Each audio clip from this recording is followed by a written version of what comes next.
Hello, everyone. Welcome. I am Sofia Donnecke, and I'm going to be giving you a little bit of a voiceover from my final round at the Throw Pink Women's Disc Golf Championship. I'm playing on Chase Card alongside Evelina, Valerie, and Cadence Burge, and we're faced with some pretty tricky windy conditions, which we did see on most of the days, I think every day at Throw Pink. So by now we're starting to get our wind reads and starting to know what to expect on this day. So thanks for joining us. Huge shout out to Jared and Canuck Hawks for getting this awesome footage. And yeah, let's talk through some of these shots.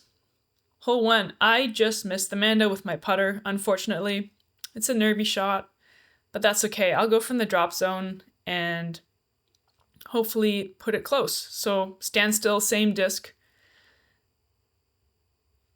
And I pin it, which is really nice. It's a nice little warm-up shot to have. So 2 putter shots under my belt. Hopefully that's a good warm-up for the rest of the round. Tapping out a bogey there. Hole 2 is a bit more my jam. I throw an eagle L, late turn, let the wind kind of carry it to the right. And this upshot's pretty technical. There's OB along the right side. So you really have to, play it safe, which I didn't do, but luckily I didn't go out of bounds. Putting for birdie here. Chained on the left. Just not quite good enough, but it's early on in the round, the first putt of the day. So tapping in a par is not too shabby. On hole 3, I go with the hyzer route instead of the straight one. I've just found it's a bit more windproof, so I'm throwing my Champion Thunderbird.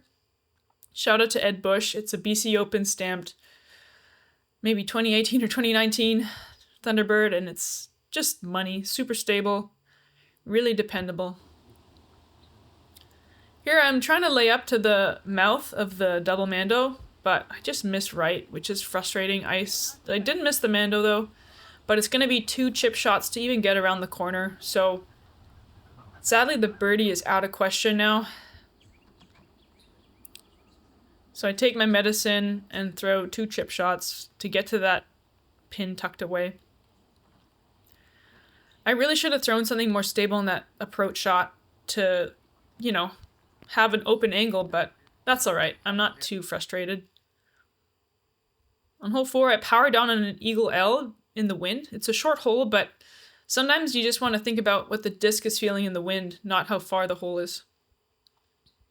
Chatting with Felix, who was filming our round. It was really fun to have him there. And throwing my Paul Omen Star J.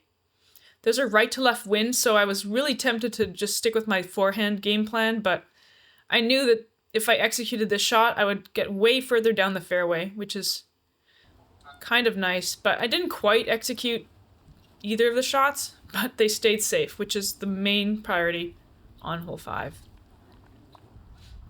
Now I've got a really big hyzer flip up that I throw with my pretty flippy Halo Wraith. And the wind just carries it way to the left. Now I've got a really open approach.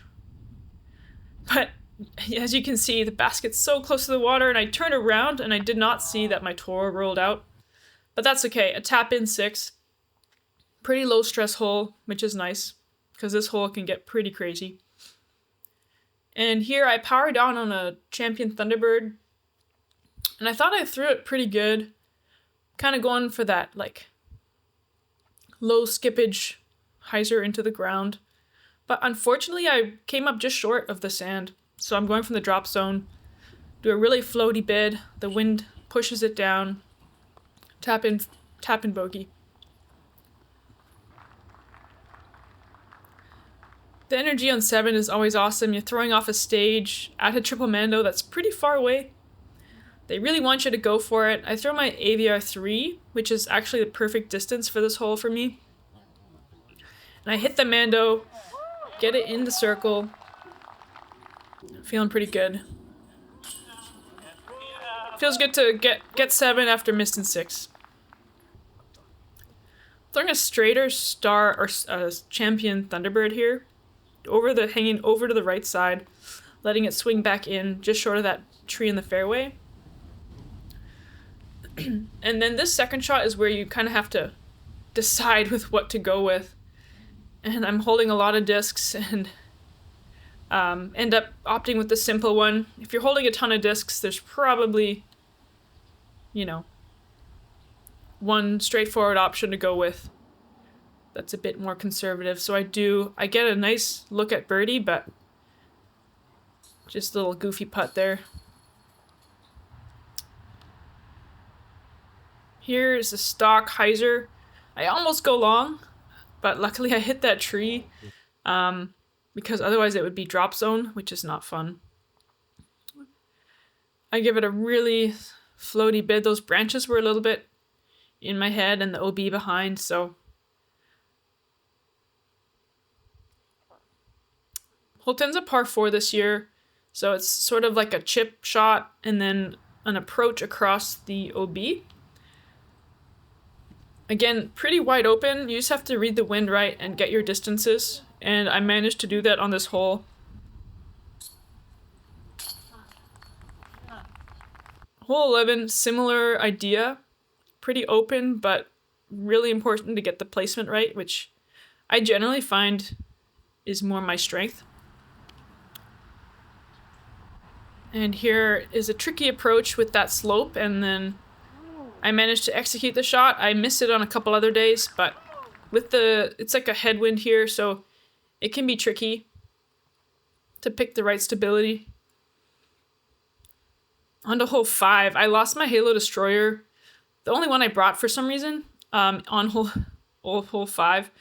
So I'm throwing my Star Destroyer, and I'm just sort of making sure I don't crank on it too hard. And here I go with my Champ Thunderbird, and I just put it up on that hillside so I can see the basket on my approach. But I was kind of between distances here. I was like, do I stand still or do I walk up with my Toro? And of course, I walk up and pull it because I was a little bit undecided. So luckily I was in balance, but missed the birdie putt. Have a bit of a comebacker, but managed to secure that par. This hole, you're throwing from really high tee pad, so it's kind of tricky with the wind. And I overdid my wind read a bit and ended up in the bushes. And now I've got a really technical over 300-foot approach shot to save a par with my Star J. And I actually think this was one of my best shots of the day, was that J shot.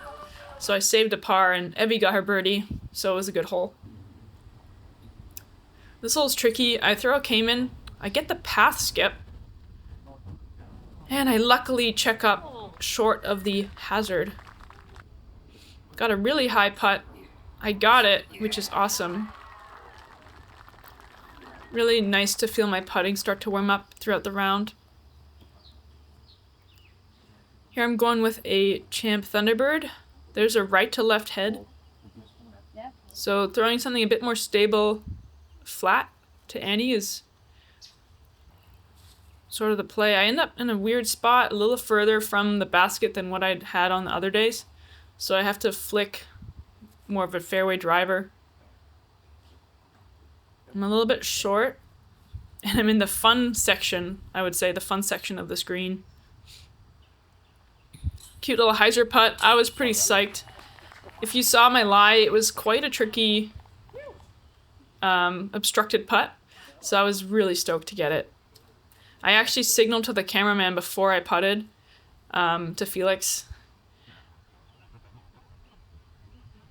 And then when I made it, I was like, phew, okay, let's go. You can see me turning around and looking at him like, let's go. It was awesome. Dustin was on the bag. It was great vibes. Here I'm throwing my Paul Oman Star J. Just sort of letting it ride that wind. Like, you have to throw it really soft and just let it kind of fight the wind, but don't throw it too hard. So really happy to finally get the birdie on this hole. I think the wind was kind of messing with me on the other days a bit. So it's good to finally, on this hole too, to get the island. I got a 6 on this day 1, so I just wanted to like get the 3, but the basket's so exposed, so windy there that even like a 45, 50-foot approach feels super nervy. Fist bumping for hole 18, which on this day was a bit more of a tailwind, so I throw my flippy star J, but I just don't trust it, and I leave it on hyzer, and it never straightens out, and I leak OB. But luckily I crossed. On day 1 I didn't cross, so now I'm going to go for it. At least go for the, top section instead of laying up.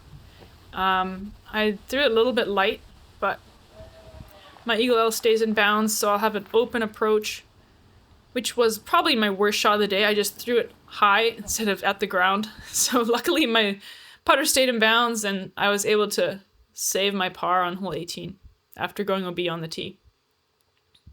Pretty awesome. I think I shot 4 down on that day, which is great, and I moved up to 4th place. It feels amazing my second best finish of all time on a pretty tricky technical course, not a golf course, so I'm feeling thrilled. I think I got a little better every day, and it paid off. Once I sort of started getting some birdies down the final stretch, I saved a really good par on, 13. I knew my game was feeling solid, like it wasn't perfect, but it was good enough to score on this course. I'm super proud of myself. I feel like I'm doing a really great job mentally, staying super rational and having good decisions out there, and my throwing and putting feels good enough that I can execute what I want. So I'm really grateful for that, and I had a ton of fun out there. I'm probably gonna go to a fancy restaurant tonight and use some of my payout to buy myself a new GPS watch, because my current one has been really glitchy. So, I'm going to celebrate with that, but I don't have much time. I've got to lock in for Tour Champs next week, and then after that, I'll celebrate all I want. All right, thanks for joining us. As you know, Tour Champs went pretty well for me that next week, securing another 4th place in a DGPT event. I did end up buying that GPS watch. It's in the mail as we speak, so I'll be getting lots of good training on that thing this winter. I'm super excited to carry this momentum into the next season, and again, huge shout out to Canuck Hawks for this awesome footage. Super cinematic, super fun to relive this round and see these shots from another perspective. And thanks so much for joining us.